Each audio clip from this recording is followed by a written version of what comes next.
संगदानाचं महत्व थोडक्यात आपण समजून घेऊया. एक 10 कुशल कर्म आहेत, 10 पुण्य कर्म आहेत.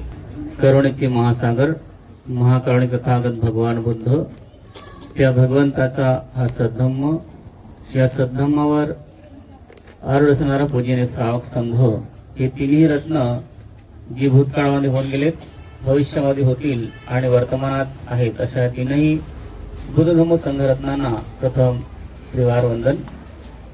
या स्टेजवर उपस्थित भंते यश, भंते धम्मरक्षित, भंते अमतंग, संघमित्रा, भिकुनी संघमित्रा, भिकुनी संघोकाला, शमन सुमेधो, आणि आपण सर्व या ठिकाणी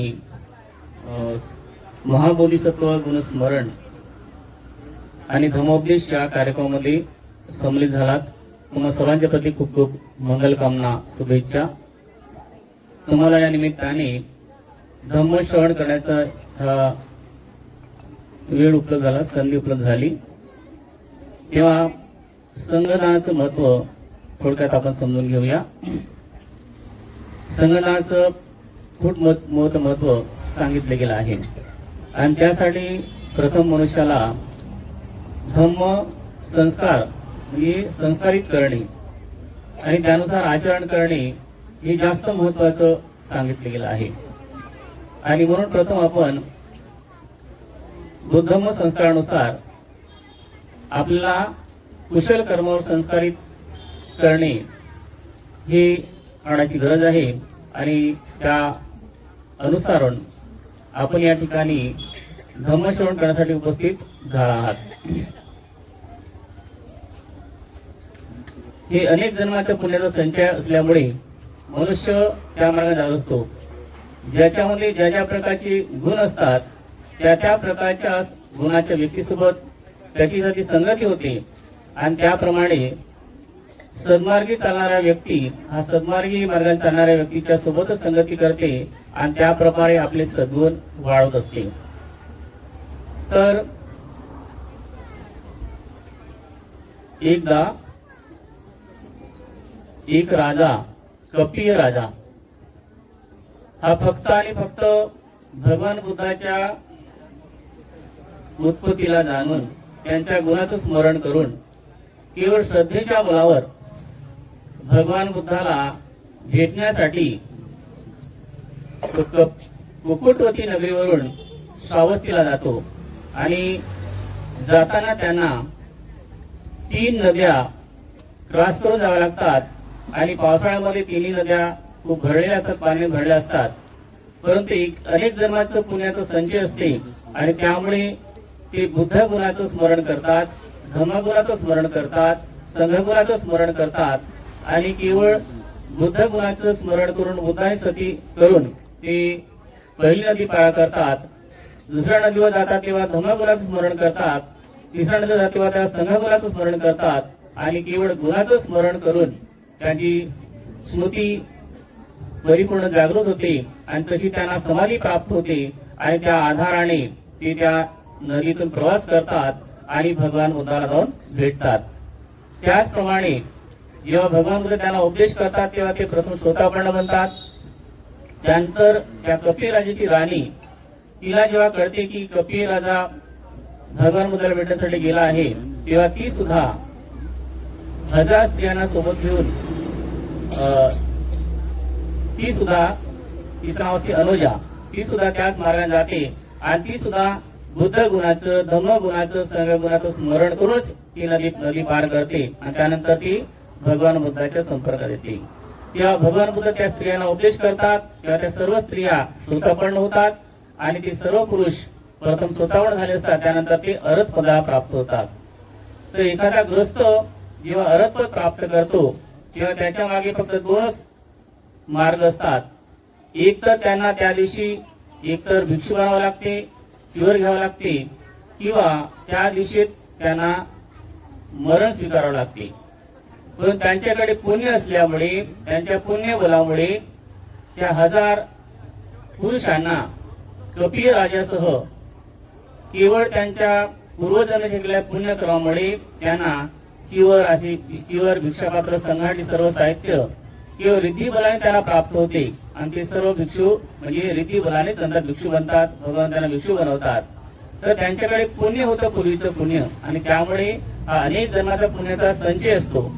तेव्हा आपण हे कुशल कर्म केवळ दुःखमुक्तीच्या मार्गासाठी सहायकारी व्हावं या उद्देशाने आपण ते पुण्यकर्म केलं पाहिजेत. कारण त्या कपिल राजांनी आणि त्या अनुजा त्याच्या स्त्री त्या राणीने पूर्वजन्मामध्ये 1025 बुद्धांना निमंत्रण देऊन त्यांची 3 महिन्यापर्यंत सेवा केली असते, धम्मोपदेश ऐकला असते आणि त्याप्रमाणे ते संग्रहण वगैरे करतात. त्यानंतर त्या पुण्यबलाने त्यांची सद्गती होते, देवलोकात जन्मग्रहण करतात आणि कालांतराने परत विपश्ची बुद्धाच्या काळामध्ये त्यांचा पुन्हा बंधुमती नगरीमध्ये जन्म होतो आणि तेव्हा सुद्धा ते विपश्ची बुद्धाची सेवा करतात आणि कश्यप बुद्धाची ती सेवा करतात आणि कश्यप बुद्धाची त्यांच्या भिक्खू संघाची सेवा करतात. तेव्हा त्यांना ते संग्रहण करतात. असं अनेक जन्माचं त्यांच्याकडे पुण्य बल असते आणि त्या पुण्य बलामुळे त्यांना रिद्धी बलाने ते सर्व साहित्य प्राप्त होते. तर संघदानाचं एवढं मोठं महत्व आहे आणि म्हणून आपण या वर्तमान जीवनामध्ये जे 10 कुशल कर्म आहेत, 10 पुण्य कर्म आहेत, ते आपण योग्य प्रकारे संचित केले पाहिजेत, अर्जित केले पाहिजेत आणि पुण्याचा संचय केला पाहिजे. तर पहिलं पुण्यकर्म आहे रोज बुद्ध गुणाची, धम्म गुणाची, संघ गुणाची पूजा करणे, वंदना करते, त्यांच्या गुणाचं स्मरण करणे, सती करणे, स्मृती करणे. त्यानंतर श्रद्धा चित्ताने भोजन, पाणी, वस्तू, वस्त्र जे काही आपल्या क्षमतेनुसार दान करता येईल ती दानादी पुण्यकर्म करत राहणे. तिसरं पुण्यकर्म खूप चांगल्या प्रकारे श्रद्धेने 5ही शिलाचं पालन करणे.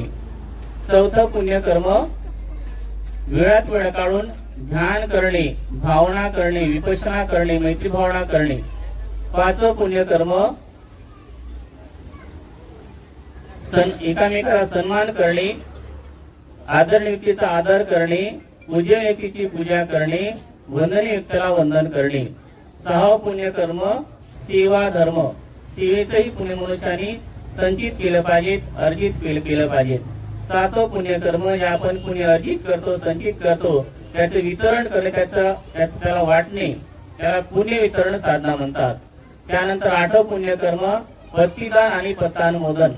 जेव्हा आपण मृतक व्यक्तीच्या नावाने पुण्यकर्म करतो, त्यांना ते अर्पण करतो, तेव्हा ते पतिदान होते आणि जेव्हा ते प्रेत त्याचं त्या पुण्याचं अनुमोदन करते तेव्हा पत्तानुमोदन होते, तेव्हा ते पुण्यकर्म परिपूर्ण होते आणि त्या पुण्याचा त्याला लाभ होतो आणि प्रेत येऊन त्याची सुटका होते. त्यानंतर ते त्यांना सद्गती प्राप्त होते. 9वं पुण्यकर्म धम्म श्रवण म्हणजे वारंवार धर्मोपदेश ऐकणे. धर्मोपदेश ऐकल्यामुळे मनुष्याची श्रद्धा अधिक बलवान होते. अगोदर तो धर्मोपदेश ऐकला नसेल तो ऐकायला मिळतो, जर अगोदर तो धर्मोपदेश ऐकला असेल तर योग्य प्रकारे समजून घेता येते आणि कुशल कर्म करण्यासाठी संधी उपलब्ध होते. त्याप्रमाणे आपण कुशल कर्म पुण्यकर्म करून पुण्याचा संचय करतो आणि आपली श्रद्धा अधिक बलवान करतो. 10वं पुण्यकर्म आहे धम्म देसना. सर्व दानामध्ये धम्माचं दान सर्वश्रेष्ठ दान आहे आणि म्हणून मनुष्याने योग्य प्रकारे शीलाचं पालन केलं पाहिजे आणि ते शील मनुष्याला दुसऱ्याला समजावून सांगितलं पाहिजे. ते सुद्धा तुमचं पुण्यकर्म होते, त्याला सुद्धा ते सुद्धा धम्मदानामध्ये येत असते. तर अशा प्रकारचे 10 प्रकारचे कुशल कर्म आहेत, पुण्यकर्म आहेत, ते आपण आपल्या जीवनात उतरवले पाहिजेत आणि पुण्याचा संचय केला पाहिजे. सर्वांना सुखाचा, हिताचा, मैत्रीचा, कल्याणाचा मार्ग मिळू. जंतु सको रोग विनाशतु माते भवन्तरायु सुखी दीर्घायुको भव. अभिवादनशीली स नित्संग वृद्धापचायिनो चत्तारो धम्मा वर्धन्ति आयुवन्नो सुखं बलन्ति.